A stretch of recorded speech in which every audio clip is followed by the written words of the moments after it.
Good day, guys, and welcome to another episode of Riding in Tandem. RIT, Riding in Tandem, RIT. With me, RM. And me, Elaine. At sa episode na to, subukan natin ang Jayco J5 SHS HEV. Ano, ready ka na? Parati naman eh, tara na!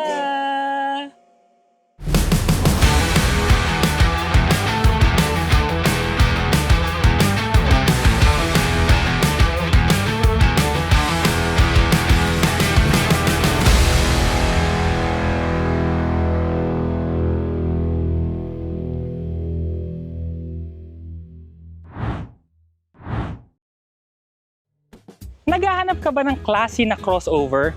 Yung matulin, yung matipid, at nagsisimula lang sa less than 1 million pesos? Ito yun! Land Rover? Hindi! Ayun pala! Jayco J5 SHS HEV! Hawig kasi sila ng design language. Boxy, smooth, and clean lines.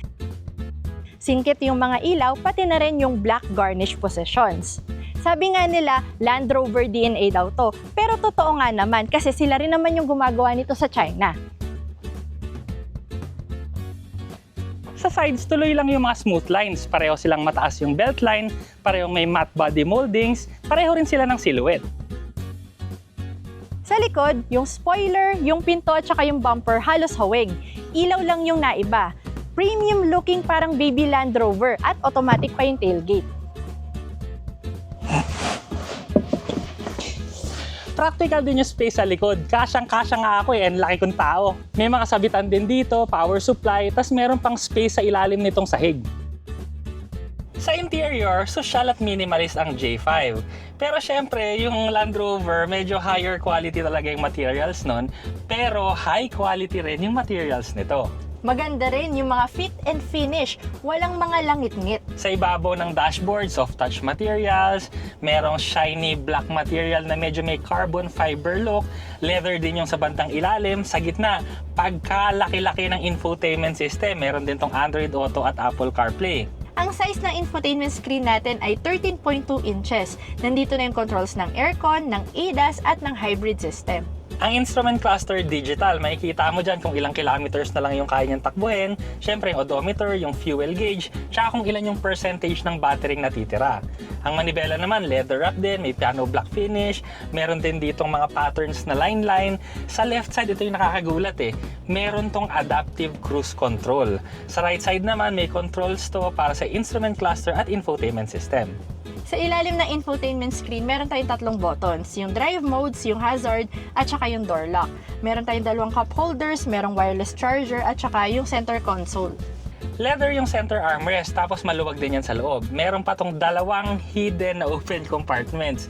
Hidden kasi yung isa nandun sa likod ng screen.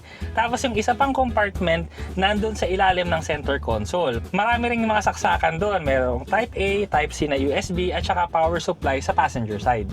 Napaka-komportable rin ng mga upuan. Black leather to na merong mga white piping sa gilid. Perforated pa yung gitna at ventilated din.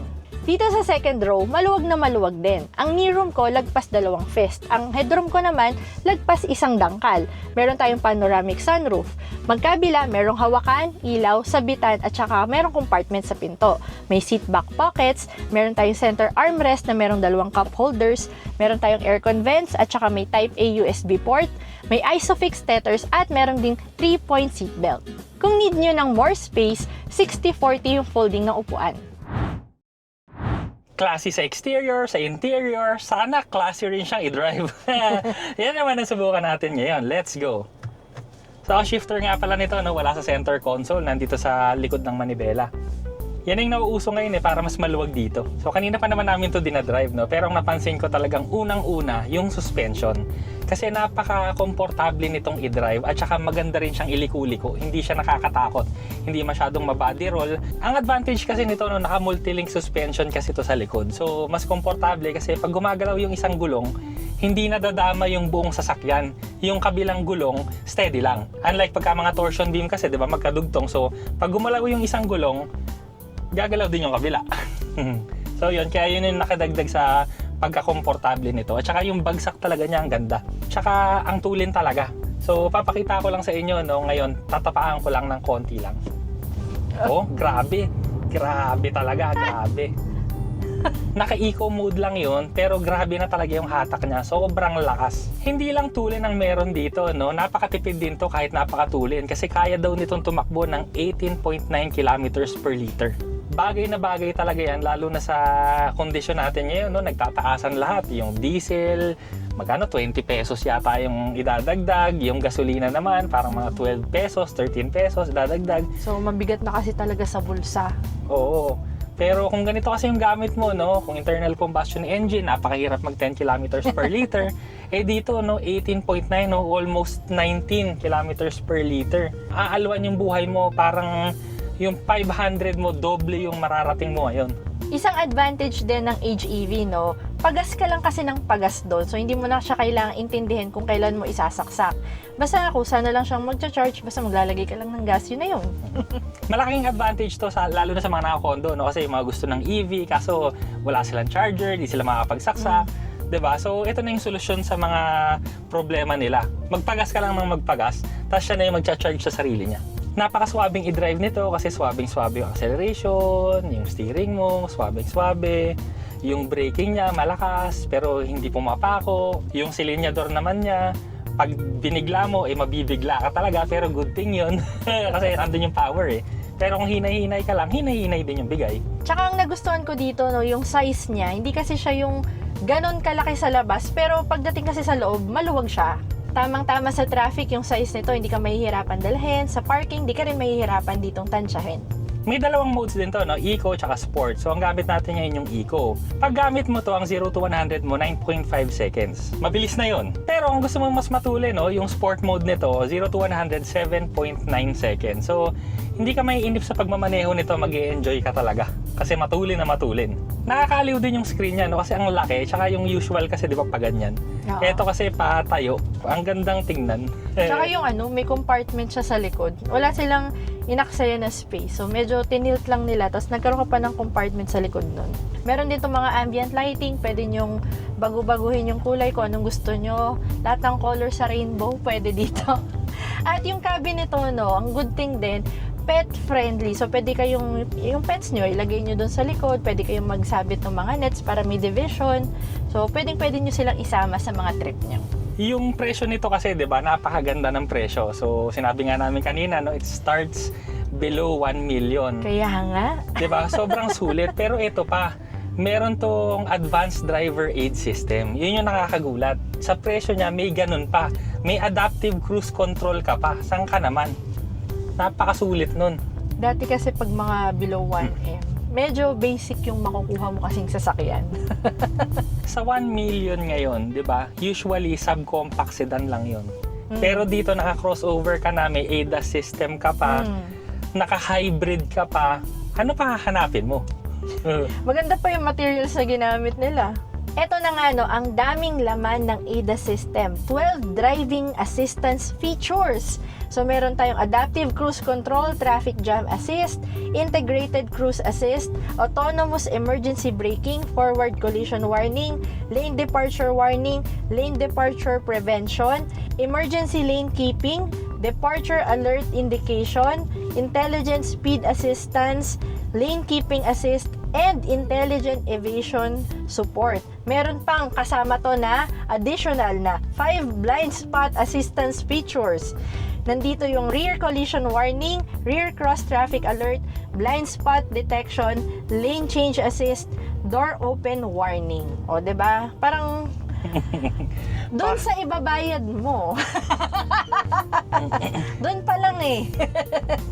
Sa sobrang dami, nahihirapan na nga kaming sabihin, Diyos ko. Oo, kasi baka may makalimutan din ako. Pero yun naman yung safety systems na buti na lang meron to, pero sana wag na nating gamitin, di ba? Oo. Pero ang maganda galing. na meron eh, Oo. 'di ba? Pero kita mo naman, di ba, sa presyong ganito, merong ganyan. Di ba? Paanong magic ang nangyari dito? Na hocus-pocus na ganon.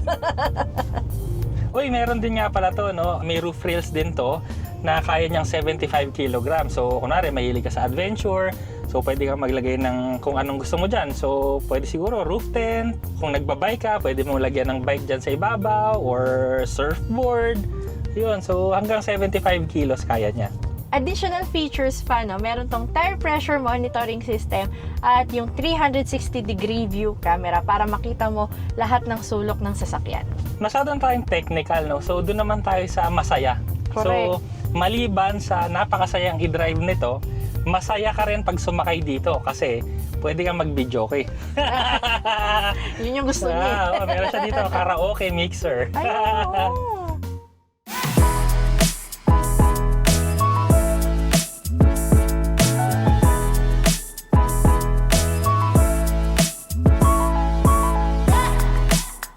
Ang taas talaga ng gasolina ngayon. So, kailangan talaga natin lahat magtipid. Dito sa sasakyan na to, hindi ka lang doon sa gasolina makakatipid, pati na rin doon sa pagbili mismo ng sasakyan. Plus, yung mga features pa na makukuha mo dito, sulit na sulit. Bang for the buck talaga. Imaginein mo starts below 1 million, na crossover ka na, hybrid ka na, may ADAS system ka, may adaptive cruise control, may Android Auto, Apple CarPlay, kasya buong pamilya, napakaluwag ng space, meron ka pang functional na roof rails dun sa ibabaw, Ventilated seats. lahat na, kumbaga wala ka nang may angal dito, lahat na nandito, mura pa. Ultimo yung tailgate mo, automatic pa. Okay nga. So kung ako sa inyo, kung naghahanap kayo ng ganitong sasakyan, kung Oo. sakto ba sa inyo, punta na kayo sa pinakamalapit na Omoda J ko sa inyo, tas test drive nyo to para maramdaman nyo rin kung ano talaga yung sinasabi namin. Maraming salamat sa panonood! Sana nag-enjoy po kayo at may natutunan kayo sa video namin. Next video na! RIT, riding in tandem. RIT, riding in tandem. RIT, riding in tandem. Siksik na impormasyon mula kay RM at Elaine. RIT, riding in tandem.